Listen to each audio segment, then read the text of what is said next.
Hey guys, I am just gonna go ahead and make a video here talking about kind of what 6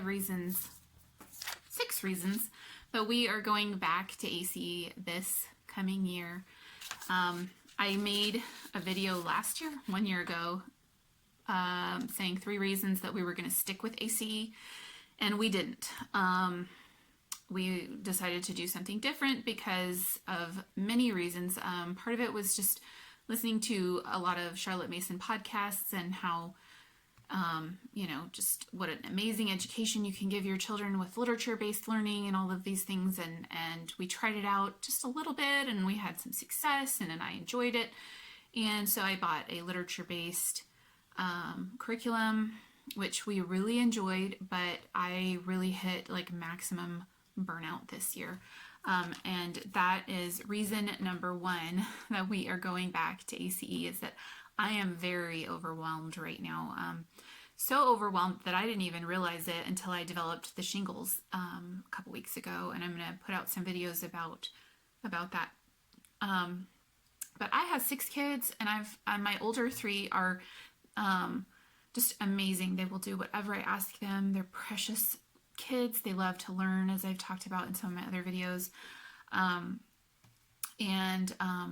Like the reading aloud that I was required, or that you do with the Charlotte Mason education, just reading aloud to your kiddos and discussing was, it was so much fun and so wonderful, but we can do that with A.C.E. I can read aloud to them when I want or when I feel up to it. I've talked before also about having some autoimmune issues, and obviously I must have developed the shingles based on some of those things too, because I didn't realize how exhausted I was and stressed out until that's what happened. And then also I just really felt like I was neglecting my younger kids this year. I've got a 2-year-old and a 4-year-old, and the year that we did A.C.E, I was potty training my 4-year-old. And my 2-year-old is just about to turn 3, and that's usually when my kids have traditionally potty trained. And so, I just have felt the Holy Spirit nudging me, and I was like, oh, well, that's probably another reason, is that this guy tends to need a lot of attention and a lot of hands-on. And so when he decides to potty train, he's going to need a lot of attention and a lot of, it'll probably be very dramatic. He's a very drama-driven child. He's like my little drama king. So reason number 1 is that I am overwhelmed. This year was overwhelming. Number 2, and I've talked about this before, but A.C.E reaches each of the children at their level. I tested them again this year, and I was pleasantly surprised that the 5th grader and the 6th, going into 5th and going into 6th next year, actually tested into those levels at A.C.E. That was exciting for me, but part of the reason was that this time when I diagnostic tested them, I sat next to them and for almost the entire test and made sure that they knew, or that they, I would just say, when they chose an answer, I would say, yep, that's the answer I would have chosen, and stuff like that. It's just to confirm so that they didn't feel like they were just flying blind or anything like that.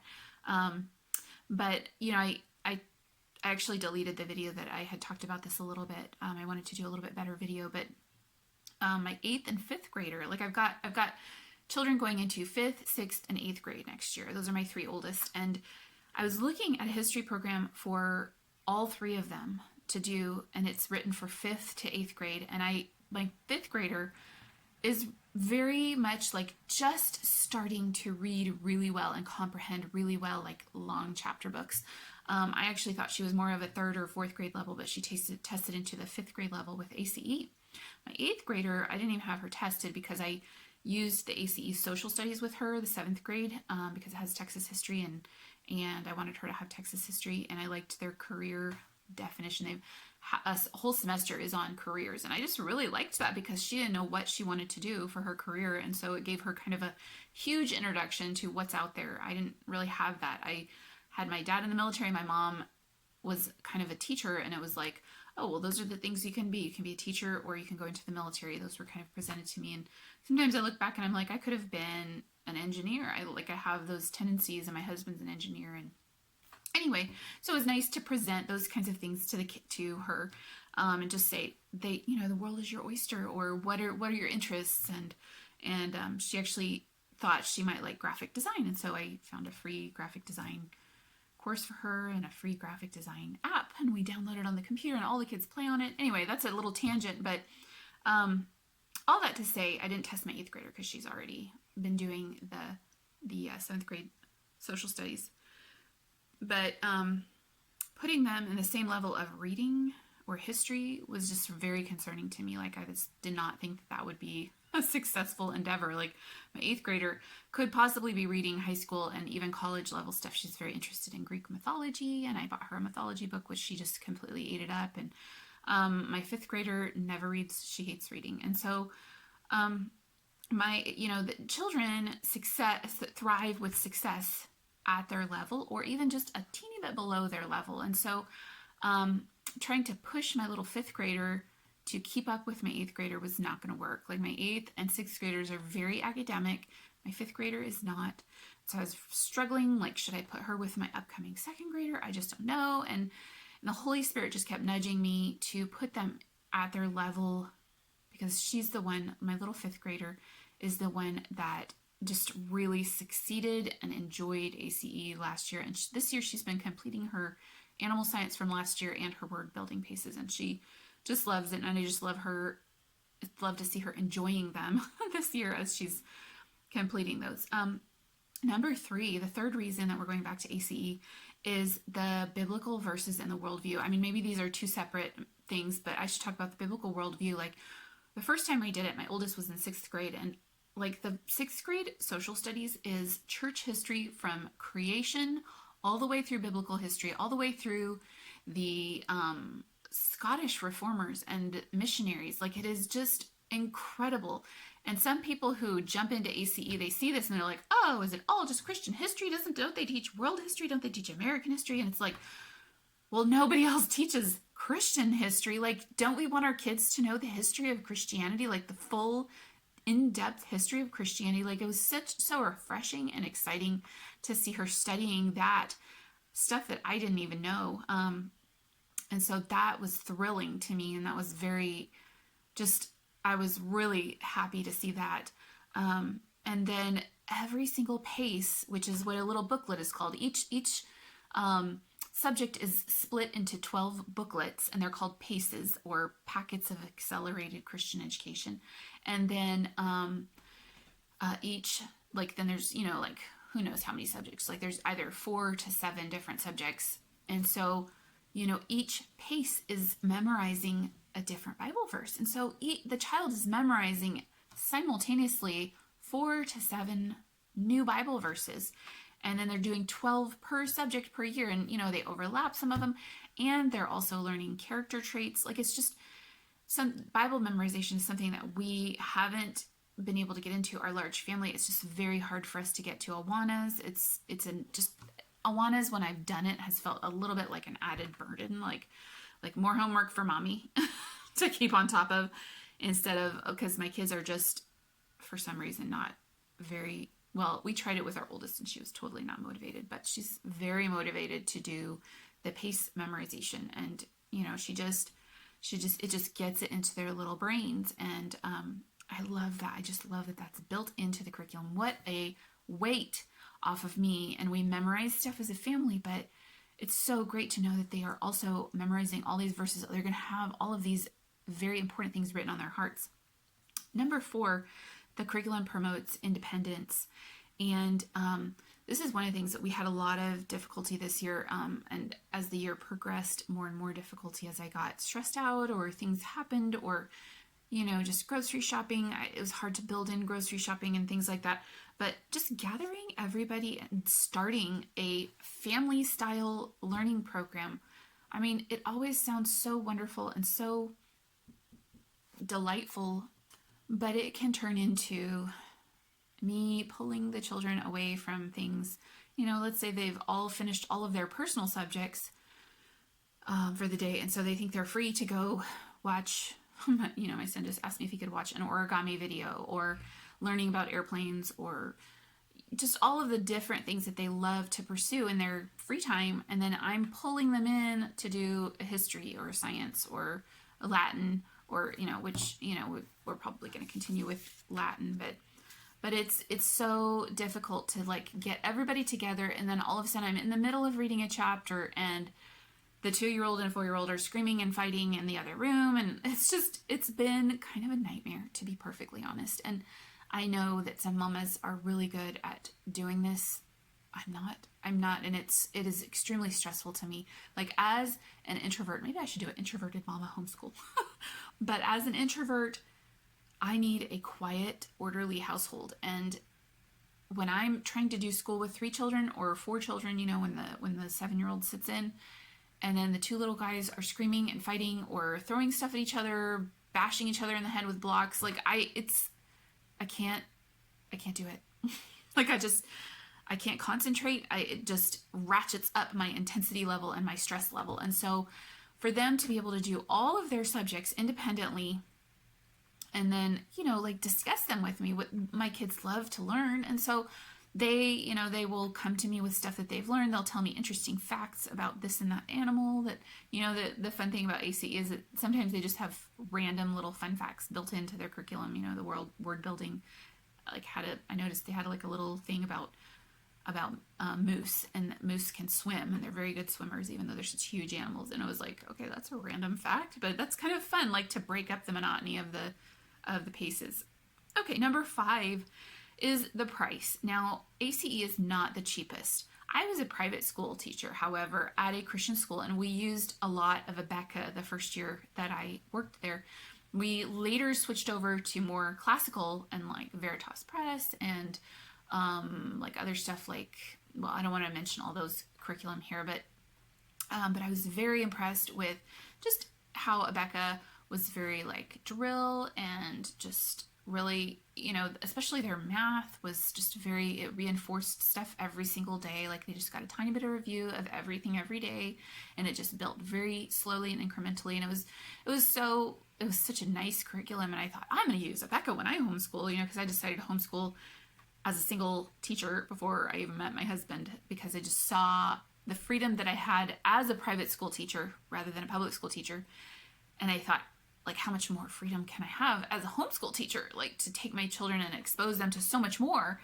And so I decided definitely I want to homeschool my children. But that's a little tangent. But once I saw the price tag on Abeka, and this is no offense to Abeka, I have a dear friend using all of Abeka all online, and it's for 3 kids for her. It's very reasonable. It's cheaper than sending 1 kid to private school.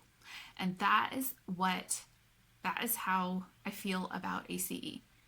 This year, we're probably going to spend about $1,000 on 4 kids. And, I mentioned it to my husband, kind of cringy, because it's like, wow, it's $1,000 more than we've ever spent on homeschool before. And he said, well, that's cheaper than sending them to private school. We looked at one private school who uses, the one private school that we could possibly afford. There's some that are like $10,000 a month per kid or something. And there's like no way ever. And then there was one that like it would be for 4 of our kids, it would be $1,000 a month. And so we could like possibly like squeeze and do that, but then we'd have to buy uniforms, and then you also pay for the curriculum on top of that. Like you're not just paying for the private school, you actually pay for the curriculum. And I looked at how much we would be paying for the curriculum, which they use from pre-K to 6th grade, they use Abeka, and from 7th to 12th, they use A.C.E. And we would be paying more for the paces there. Each pace you pay for, plus their tuition, plus their uniforms. We would be paying more than it costs for me to buy the paces myself and have them learn here at home. And that is no offense to that school. Like I know that they bulk up the price of the pace to pay for the score keys and the overseeing and the supervision and all of the stuff that it takes to run a school. I mean, I asked my husband, if anything ever happens to me, please send them to that school. It's just a sweet little Baptist school, and I know that the curriculum that they're using is in line with what we believe. And anyway, but like $1,000 for 4 children for a year. My husband said, that's cheaper than private school. And I said, oh yeah, you're right. That's like the price is definitely not the cheapest of all the homeschool curriculums, but it's definitely not the most expensive either, and it's way cheaper than private school. So I'm very happy about the price. And we order from a place called Curriculum Express, and I had actually tested my children. I've been testing them since I made the decision to go back into A.C.E. We did the diagnostic test because I knew that they came out with a sale, like a 10% off sale, right around this time of year. And lo and behold, they came out with a Memorial Day sale, even though they're still under like COVID-19 like problems and stuff. And it's just one guy, but apparently he's already got my order. I ordered 2 days ago. He's already got my order in the mail. I'll probably get it this week. Like it's a great little place. And I got a $60 discount because I ordered some of my stuff from them, or most of my stuff from them. I actually price matched on thrift books for the literature books and got them cheaper. Got some of them cheaper on thrift books and some of them cheaper with the 10% off through Curriculum Express. That's the place I get my A.C.E. from, and I highly recommend it. Very good customer service, very like a great little company.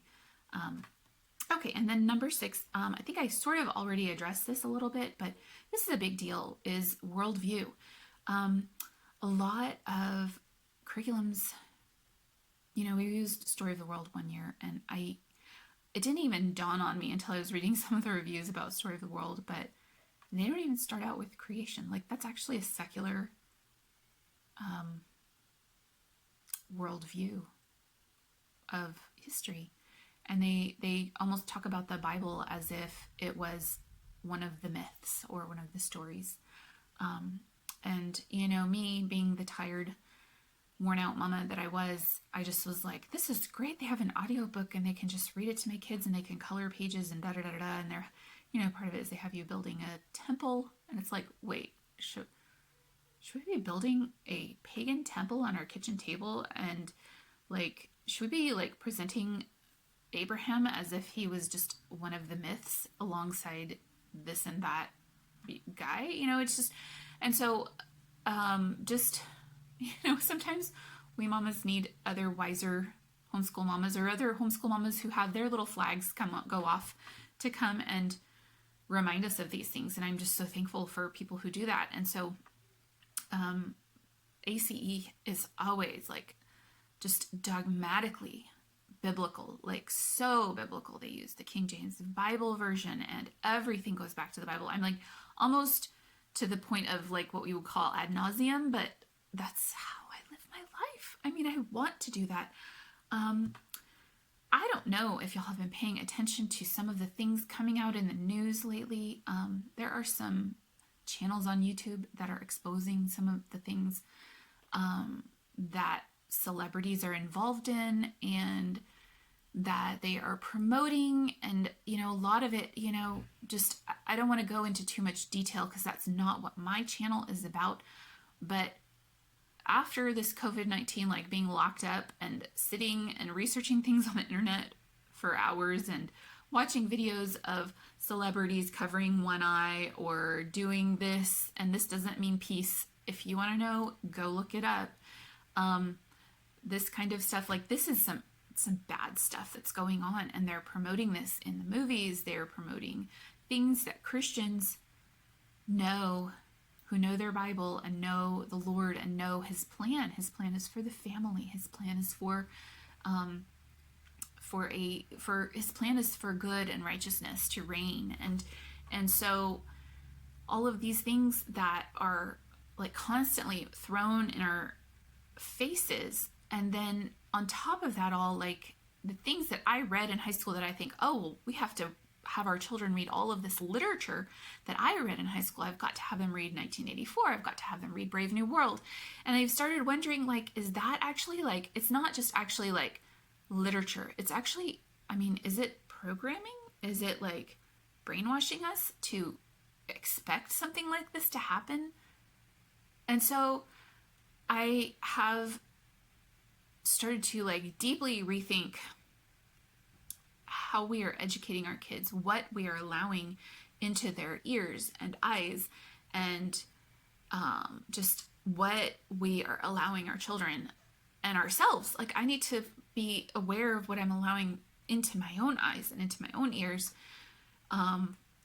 And so I'm also just wondering, how far back does all this weird stuff go? Like, how does it go back to the founders of our country? Does it go back to Shakespeare? Does it go back to, I don't know. I don't know. But I know that the Bible, like, if everything else is false, then I have to cling to the Bible. I have to cling to Jesus. I've got to cling to something. And so the worldview in this curriculum clings to Jesus. It doesn't cling to anything else. The heroes that it exalts are missionaries. The people that you study are from the Bible. The people that the Bible says are wicked or righteous. And so I've come to this point where I'm just like, I gotta be careful what we put in our minds, what we put in our eyes and our ears. And I'm sorry, I know this is a little heavier than I go in a lot of my videos, but I'm just very, very concerned about what I've seen lately on, exposing some of the evil that these celebrities are involved in, and what the government, just look up Operation Mockingbird and things like that.